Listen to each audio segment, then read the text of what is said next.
Good afternoon, and welcome to Wright Productions, the perfect medium to provide you with an exclusive inside look into government affairs.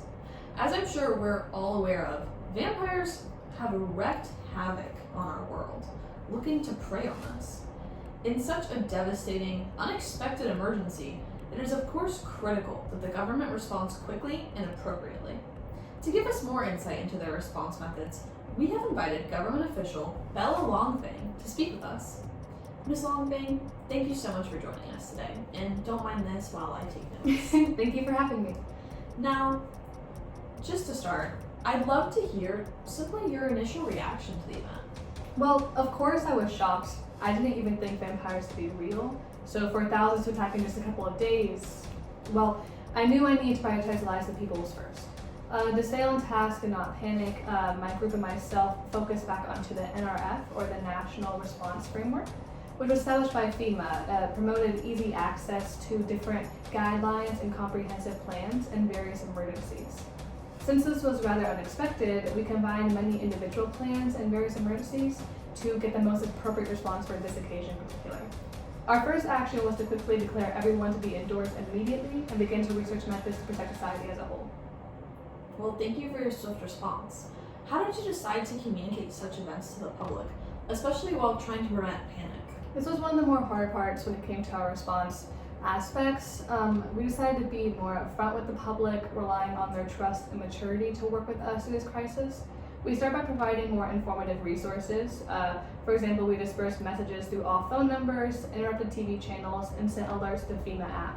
We then immediately plastered flyers, posters, billboards, and websites with safety numbers, for example, medical aid, information center, etc., and a brief synopsis of the emergency at hand. We said there was a threat to humans as creatures have come in looking at us as food. Please remain in your home and stay current on information to be sent out. Despite our wishes, a few hours after our announcement, the media was going crazy. Instagram, Facebook, TikTok were all posting about these wild creatures, human looking, but something off. It incited a panic. To calm people's nerves, Mr. President gave a speech informing everyone the crisis was being taken care of seriously with immediate measures. He discussed the new information regarding how to recognize the creatures, their long, sharp teeth, red eyes, slender figures. We still required a lockdown to be on the safe side, later followed by curfews from sunset to sunrise, as the vampires were only active at night. We utilized general military patrolling as well, such as patrol units and helicopters to monitor the situation at hand and ensure everyone was safely inside. To also ensure the safety of homeless people, we opened up all public libraries and schools as living spaces run by paid volunteers. Were there any other measures that were initiated? We also dispersed federal care packages. This included things like food, medicine, and overall essentials.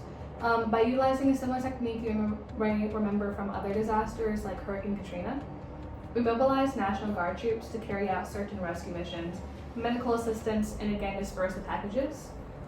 As we gain more knowledge also through studying the creatures' habits, we continue to release more information to the public, stating what to do. For example, if you encounter one. If you cannot make it safely inside your home, we realize they must be invited in. Take anything sharp and silver to arm yourself.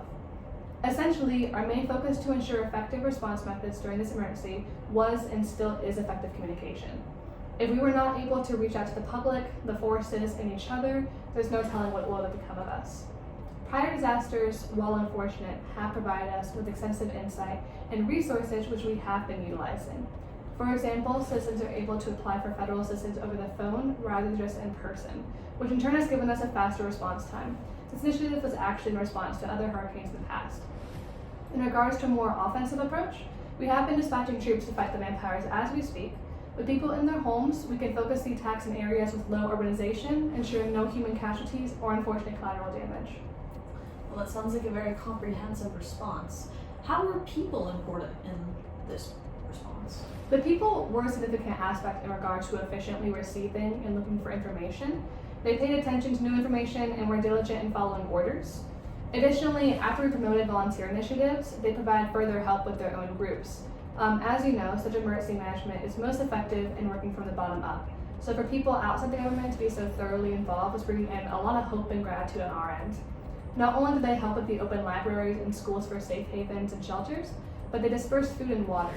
organize groups to help certain agencies, such as damage assessment to look toward recovery efforts and know where to allocate our resources, and provide medical assistance where they could.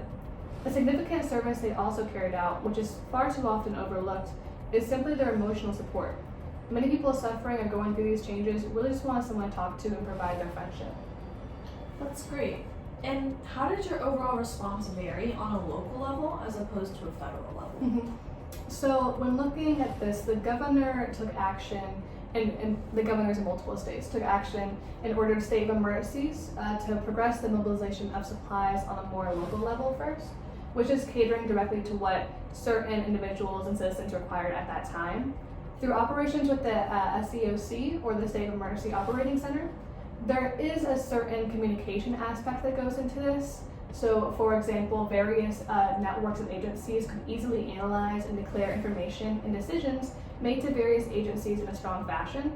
This is also where potential evacuation routes were posted, certain locations for shelters if people were concerned. And when it came to medical services, in addition to the estimated volunteer work, the Red Cross worked hard on both levels to provide strong aid to anyone who needed it. The CDC also released further information on how to treat general wounds, and in this more specific case, brutal bites, to perform at-home medical help with certain supplies. Overall, the local governments themselves had a larger priority on immediate action to their people at hand, while federal focused on a large-scale mobilization of supplies and the funding of resources and money. We also had initiated the incident command system, so such communication and power system was held in an appropriate hierarchy. This allowed for an efficient overall response structure. Well, that was very insightful. Thank you so much for your time and the general information. We hope the recovery process goes well as we move out of this response phase. Of course. Thank you again for having me. I would like to finish this interview with a few words. I know this can be very stressful, but remember, we have always persevered and come out stronger in the end. Again, this was Right Productions. Tune in next time for more in-depth covers.